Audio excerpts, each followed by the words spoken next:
దేవుని మందిరముగానే మనం చూడాలి. దేవుని మందిరములు దేవునికి ఉండవలసిన మహిమ తగ్గకుండా.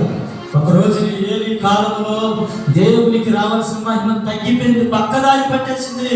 దేవునికి ఇవ్వాల్సిన మహిమ దేవునికి ఇవ్వకుండా కుటుంబానికి ఇచ్చుకుంటున్నారు. వారు కుటుంబ కార్యాలను ప్రేమిస్తూ ఉన్నా, వారి వ్యాపారాలను ప్రేమిస్తూ ఉన్నా, వారి సొంత కార్యాలను ప్రేమించుకుంటూ ఉన్నా, తన పిల్లలనే ప్రేమించుకుంటున్నా, దేవుని మందిరమును పట్టించుకోవడం లేదు. మహిమ వెళ్ళిపోయింది. మహిమే లేనప్పుడు దేవునికి స్థానము లేదు. ఆయన పక్కకు జరిగిపోయింది. తర్వాత ఏం జరిగింది? శత్రువులతో ఫిలిష్తీయులతో యుద్ధం చేయడానికి ఎబెనేజర్ అనే ప్రాంతానికి దిగారు. ఎబెనేజర్ అనగా దేవుడే సహాయకుడు. వాళ్ళు అనుకుంటున్నారు ఖచ్చితంగా ఈ యుద్ధంలో దేవుడే మాకు జయిస్తాడు.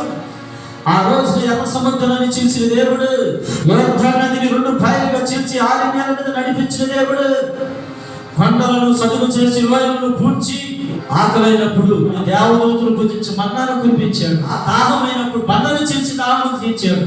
ఇప్పుడు కూడా దేవుడు మాకు సహాయం చేస్తాడు అనుకుంటూ భ్రమలో ఉండిపోయారు ఇశ్రాయేలు ప్రజలు. ఎబెనేజర్ అనగా దేవుడే సహాయకుడు, కానీ అక్కడ సహాయం లేదు. ఇప్పుడు కూడా చేస్తాడు అని అనుకుంటున్నా. దేవుని మందిరములో దేవునికి ఉండవలసిన మహిమ అక్కడ వాళ్ళు ఇవ్వలేదు. దేవుని మహిమ లేదు, దేవునికి ఇవ్వాల్సిన ఘనత లేదు. దేవుని ప్రేమించవలసిన వారు దేవుని ప్రేమించకుండా కుటుంబాన్ని ప్రేమించుకుంటున్నారు. అందుకే దేవుడు పక్కకు జరిగిపోయాడు. వేల మంది ప్రజలు అక్కడ దేవుని ప్రజలు నశించిపోయారు. అందుకే దేవుడు మాట్లాడుతున్నాడు, నన్ను గణపరచు వారిని నేను గణపరచెదను. అంటే ఏం జరిగింది? అక్కడ దేవునికి రావాల్సిన ఘనత లేదు, దేవుని మహిమ వెళ్ళిపోయింది. దేవుని ప్రసన్నతను బట్టే మందిరానికి విలువ.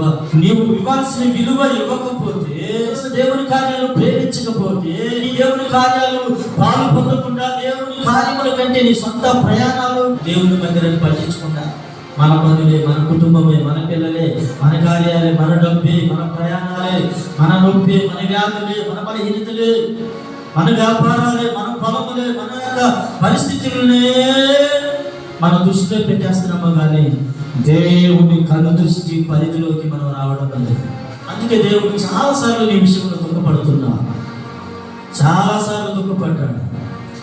ఒకవేళ ఇశ్రాయేలు ప్రజలను మహిమ విడిచి వెళ్ళిపోయినట్లుగా, ఒకవేళ నీ కుటుంబంలో కూడా నీ పిల్లలను విడిచి, నీ కుటుంబాన్ని విడిచి వెళ్ళినట్లయితే ఆ నష్టం బహుఘోరమైనది. ఆ నష్టాన్ని పోర్చడానికి మన జీవితమే సరిపోకపోవచ్చు. కనుక దేవుని కను దృష్టి పరిధిలోనికి మనము వచ్చుదుము గాక. దేవుని మందిరములో దేవునికి ఇవ్వవలసిన మహిమ మనం ఇచ్చుదుము గాక. దేవునికి మహిమ రాకుండా ఒక వ్యాపార స్థలముగాను, అమలుకు కేంద్రముగాను, ఒక మనుషులను సన్మానించు వేదిక స్థలముగాను, రాజకీయ నాయకులను సన్మానించు ఒక వేదికగాను ఈ స్థలము ఉండకూడదు. దేవుని మందిరము దేవుని మందిరమే తప్ప వేరొకటి కాకూడదు, మార్చకూడదు అంతే.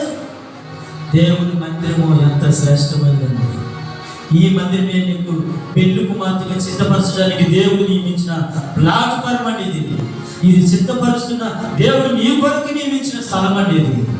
ఈ మందిరాన్ని మనం ప్రేమించుదుము గాక. నీ హృదయం నిండిన దాన్ని బట్టి నీ పరిచర్య ఇక్కడ కనిపిస్తుంది. నీ హృదయం దేవుని పట్ల ప్రేమ కలిగి ఉంటే నువ్వు దేవుని సన్నిధిని ప్రేమించడమే కాదు, దేవుని కొరకు నువ్వు ఏమైనా చేయగలవు. ఆమేన్. ఇది అక్షరానుసారమైన మందిరం కోసం దావీదు ప్రయాసపడ్డాడు. ఈ రోజున ఆత్మ సంబంధమైన హృదయం కొరకు, ఈ హృదయమే యెరూషలేము, ఈ హృదయమే దేవుని మందిరం. ఈ మందిరము కట్టు వరకు నీవు నిద్రపోకూడదు. ఆమేన్. నిద్రపోకూడదంటే ఏం చేయాలా? దేవుని మందిరంలో దేవుని వాక్యం వినాలి, గ్రహించాలి, ధ్యానించాలి. వాక్యానుసారంగా నా జీవితం ఉందా లేదా ప్రతిదినము పరిశోధించుకోవాలి. దేవుని పిల్లలు ఎక్కడ కూడా మచ్చ కాగు లేకుండా మనం అనుదినము వాక్యాన్ని ఎదురుగా పెట్టుకొని, నా దేవుని పిల్లల వాక్యము దేవుని సన్నిధిలో బోధిస్తున్నటువంటి ఆ ఉపదేశమును మనస్ఫూర్తిగా అంగీకరించి మనం ఎప్పుడైతే మన జీవితాన్ని వాక్యానికి అప్పగించుకుంటామో నువ్వు దేవుని మందిరముగా నువ్వు కట్టబడుచున్నావు. ఆమేన్. క్రీస్తే మూలరాయి ఉండగా, అపోస్తులు వేసిన పునాది మీద మనము కట్టబడుచున్నాము. ఆత్మ ద్వారా కట్టబడుచున్నాము. ఆత్మ ద్వారా దేవునికి నివాస స్థలముగా మనం మార్చబడుచున్నాము. ఎందుకు అంటే దేవుడు మనలో నివసించాలని ఆయన ఆశపడుతున్నాడు కనుక మనము దేవుని నివాస స్థలముగా మనం కట్టబడితేనే ఆయన మన హృదయంలోకి వచ్చి నివాసము చేస్తాడు. ఆమేన్.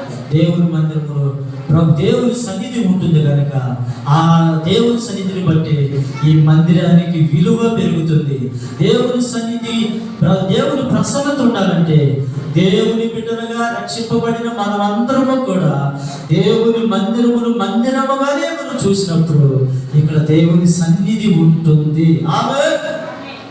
దేవుని సన్నిధిని అగౌరవపరిస్తే, దేవుని కార్యాలను అగౌరవపరిస్తే ఇక్కడ దేవుని సన్నిధి ఉండదు. ప్రభువు పక్కన జరిగిపోతాడు. ఇక మన హృదయములోను, మన జీవితంలోను, మన కుటుంబంలోను, సంఘములోను దేవుని ప్రసన్నత ఉండదు. నువ్వు ఉండకపోతే ఎటువంటి ఆశీర్వాదము